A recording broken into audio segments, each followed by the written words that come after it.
What's up, Says So Squad and Scandalites? This is Ashley with Ashley Says So, and I am back with another old Hollywood scandal video. And honey, I think I look cute today, so I'm being a little bit extra, you know? And if you don't know, you better get into it. Anyway, today's video is on David Bowie, and honey, you talking about scandalous? Oh, I'm talking about twisted tea, even scary type of scandalous. But first, I have to give a shout out to Miss Leona from the YouTube channel Bay Area Real Estate Today. She sent me a gift off of my Amazon wish list, and I am so grateful for that. Thank you so much. And now we are going to go ahead and jump into this twisted strawberry lemonade messy tea on Mr. David Bowie.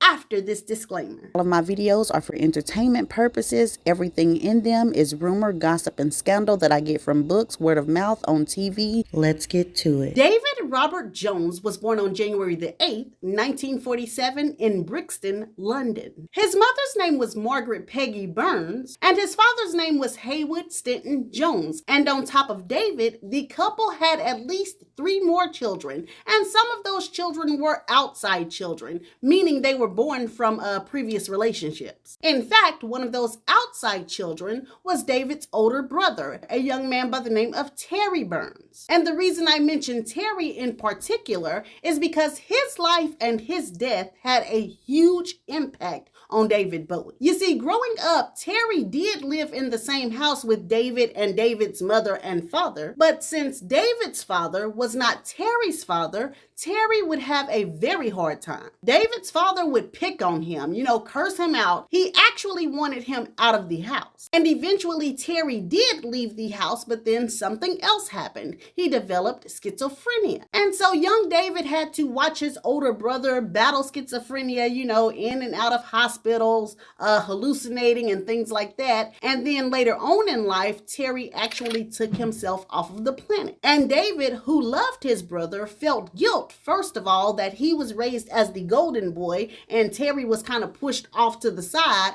And then not only did he feel guilt, he was scared. He was scared that he also might develop a mental illness and then sometime during his life take himself off of the planet. And so this fear and this guilt possibly accounts for David's behavior later on in life. But before we get to that, which is the tea, I want to finish telling you a little bit more about David's childhood. And the main thing I want to tell you is that David Bowie was a fighter. But they say David Bowie used to be fighting dudes like he was from the hood. Said he had the other little boys scared of him, honey. But see, one day he took it too far. Story says David was around 15 years old and he got into a fight with one of his friends over a girl. Honey, them folks say that boy about knocked David's head clean off his shoulders. But even though David was able to keep his head on his shoulders, gossip claims that boy punched him in his left eye so many times that David had to be hospitalized for 4 months. And unfortunately, the doctors were not able to repair the damage fully. So that is the reason that David Bowie was walking around with one eye that almost looked black and another eye that looked blue. That very dark eye was damaged from the fight. Now, luckily, after this altercation, David left the fighting and brawling alone for good, and he ended up instead focusing on his music. He had heard songs by Little Richard and Elvis, and he had seen them perform, and he wanted to be like them. So by 1963, he was jumping around from music group to music group trying to find his fit, and by the year 1969, David had released the song called Space Oddity, and that made him a full-blown star. Now after that, David Bowie just kept growing and became the David Bowie, that we all know and love today. He became a superstar. Some people would even say he was one of the ones that became a legend in his own lifetime. And whether you believe that to be true or not, one thing that is for certain is that legends always have legendary scandal. So y'all know what time it is, honey. It's time to get to the scandal, child. The scandal. Let's get to it. Now, this first story is regarding David's first girlfriend, a young lady by the name of Dana Gillespie. And per Dana, she was only about 12 or 13, while David was around 19 or 20 years old when they first started dating. And she said the reason that David was able to get this past her parents is because they thought he was a girl. See, by the time David was 19, 20 years old, he was dressing very flamboyantly. You know what I'm saying? He would wear dresses and tight pants and stockings and things like that. dad. So according to Dana, when he showed up to her house for a first date, her dad was like, "Hey Dana, come on down here. Your little girlfriend is waiting for you." And so Dana just came on downstairs and went on out the door with her boyfriend, David Bowie. And of course, the glaring detail of this story is that Dana was super duper underage. Well, baby, let me tell you something. David Bowie had no problem swiping her V card. And what's even worse than that, after he swiped it enough, he played on her naivety. He told Dana he loved her, and they would always be together.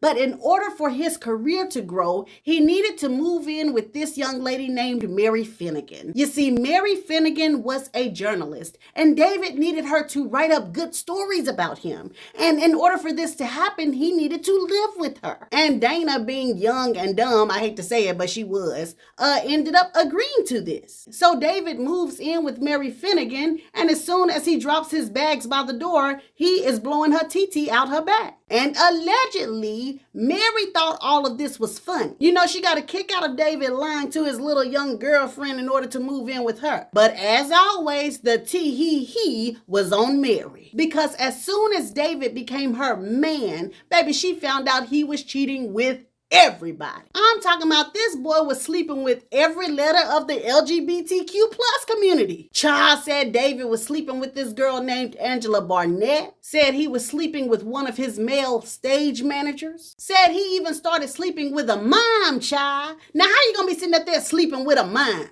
I don't know, but I can tell you that the mime's name was Lindsay Kemp. And so David Bowie's lineup, even this early on, was incredible. And Mary Finnegan was sitting up there with her hair blew back. But what she didn't know is her hair was about to be blew back even more. Because David didn't want a woman that was going to be hurt, upset, and mad about him cheating. He wanted a woman that would join him in his cheating. And so he dismissed Mary Finnegan. And on March 19th, 1970, he ended up marrying Angela Barnett. And Angela Barnett was said to be a wild girl. Allegedly, she was a groupie and she acted a lot like Courtney Love. How wild and crazy she was with drugs and sex. That is what Angela Barnett was back in the 70s. And David Bowie pairing with Angela Barnett, oh baby, it was a time to be had, honey. Matter of fact, gossip claims that on their wedding day, they were sitting up there all up in somebody's TT. Angela Barnett said a few hours before their wedding started, she and David invited a young lady back to their hotel room. Well, she got so caught up crunching on some nappy snapper and David was so busy plugging up some booster that they didn't realize that their wedding was about to start. And when they looked up at the clock, baby, wasn't no time for no showers. So they just sped on out the door with the stank flapping in the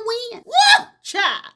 Then you had the time that David allegedly told Angie that he was ready to invite another man in the bedroom. So Angela was like, finally some extra TT for me, because usually they would invite another woman. Well, child, the folks say Angela didn't even get to taste the extra TT, child. Said when she got back into the bedroom, David was the one enjoying the TT. The folks say when she snatched the covers off the bed, the TT David was enjoying belonged to Mick Jagger. Child, ain't got no lie to tell you. Now, Mick and his representative said Angie was lying. He said he had never been in the bed with David Bowie. But the folks say that Angie said, baby, what I got to lie for? So y'all can take that how you want to take it, but let's move on. Gossip claims while David was still married to Angie, he ended up messing with that mom again too. And allegedly the mom, aka Lindsay Kemp, thought he and David Bowie really had something. The folks say that after their smash sessions, David Bowie would allegedly curl up beside him and go to sleep. Well, one night when this supposedly happened, Lindsay was laid in the bed snoring good.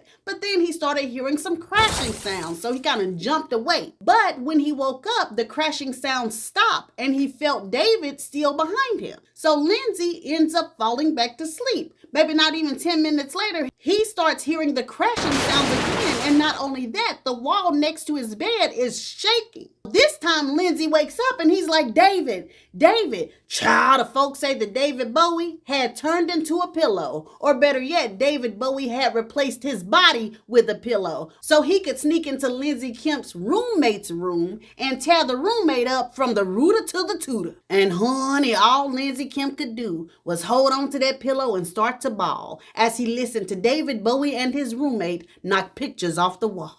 And all this was already bad, but baby, allegedly when David Bowie finally made it over to America, not only was he sleeping with everybody, he was also very heavy on drugs. Rumor has it he did so much cocaine that the cartilage in his nose deteriorated. He had to have surgery to remove cartilage from another part of his body and replace it in his nose. Baby, the folks say there were even times when David Bowie's eyes would just start bleeding, but David would wipe his bloody tears and continue to party. And a lot of his partying at this time took place in California as well as New York, and these were homes to something called baby groupies. And one of the first baby groupies that David Bowie hooked up with was a young girl by the name of Lori Maddox.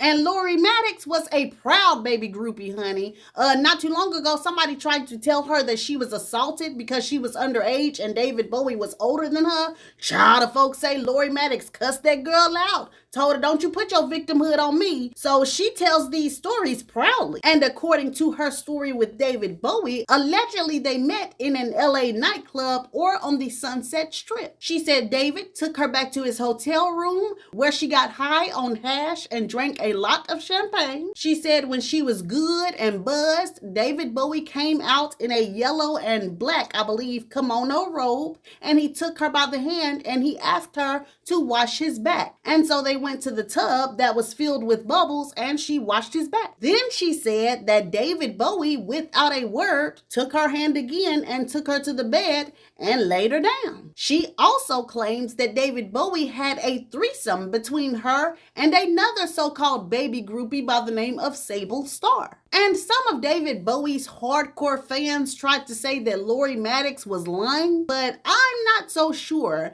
because her story sounds kind of similar to our girl Miss Tina Turner. Now, child, the folks say that Tina had just left Ike and her and David Bowie were hanging together tough. You know, they were performing together and all type of stuff. Well, allegedly, one night she and David ended up going to a hotel room together and they were sitting on the bed talking, and suddenly David Bowie says, you know, I'm going to go to the bathroom. I'm going to go change into something more comfortable. He goes into the bathroom and he changes into that same yellow and black kimono robe. And as soon as he opens the door, child, this boy takes off running full speed, charging at Tina. Said when he got there, he yanked the wig off her head and then put it on his head and started singing and performing Rolling Down the River. Sitting up there talking about some river, toot, toot, toot, toot, toot, toot.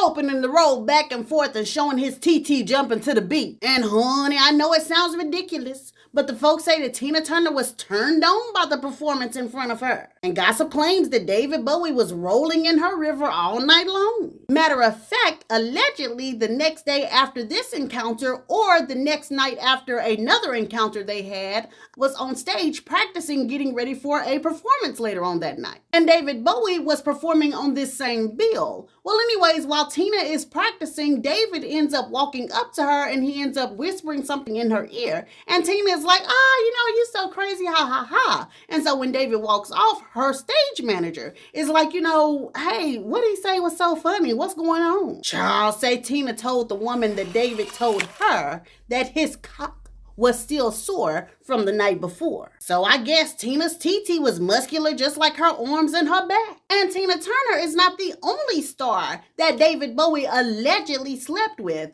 The folks say that he had Elizabeth Taylor limping around everywhere because he beat her out the frame. Said he slept with singer Mariana Faithfull too. Allegedly, he and Mick Jagger shared Mariana Faithfull. But what's funny about this is that allegedly David Bowie was also being shared by Mick Jagger and his wife Bianca Jagger. Now, I don't know what was up with David Bowie and black TTs, but allegedly every time he slept with a black TT, he would have people to come in and watch. Gossip claims that one night a young lady, and this may have been his wife Angie actually, said that David Bowie called the young lady on the phone and told her to come to the hotel room. He wanted her to watch something. And when she got there, she watched him in bed with 4 black men and 4 black women. Baby said David Bowie was in ecstasy, just eating all the brown sugar he wanted and sucking chocolate popsicles. And these are just some of the degenerate stories about David Bowie. But at one point, David's sex life and his drug life became so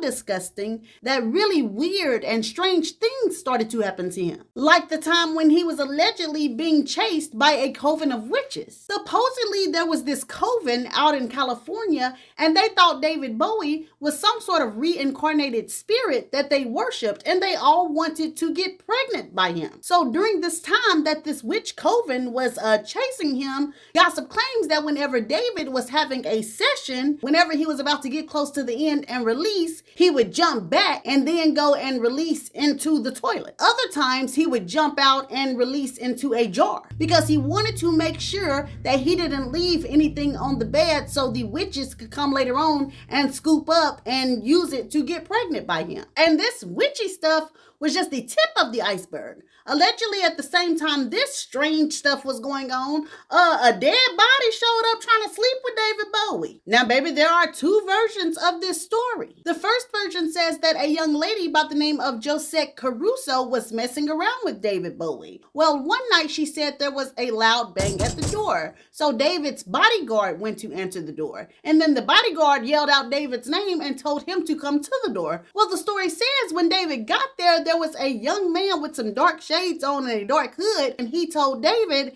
hey, the body's still warm. You know, she just passed away. You want to do that? You want to try that? And per this story, David started to scream profanities because he was upset at this guy, believing he would stoop so low as to mess with a dead body. Well, the second version of this story says that the bodyguard did not answer the door, and it was actually David Bowie who opened the door. And child, on this version, it says the dead body was at the door, child, sitting up there trying to sleep with David. Baby, the folks say David Bowie slammed that door so quick and got the H up out of there. Said when he came back into the room with Josette, he was white as a ghost, and he could barely speak because he was so afraid of what just happened. And his behind probably had witches and dead bodies coming up to sleep with him because of the stuff he was getting into with John Lennon. Allegedly, sometime in maybe 1975, David Bowie and John Lennon went to Hong Kong to eat monkey brains because it was supposed to cleanse their system. Well, when they got there, the monkey brain restaurant, I guess, was closed. And so John told David that there was another place he knew of and they could go there. Well, when they got there, John Lennon starts to drink snake blood,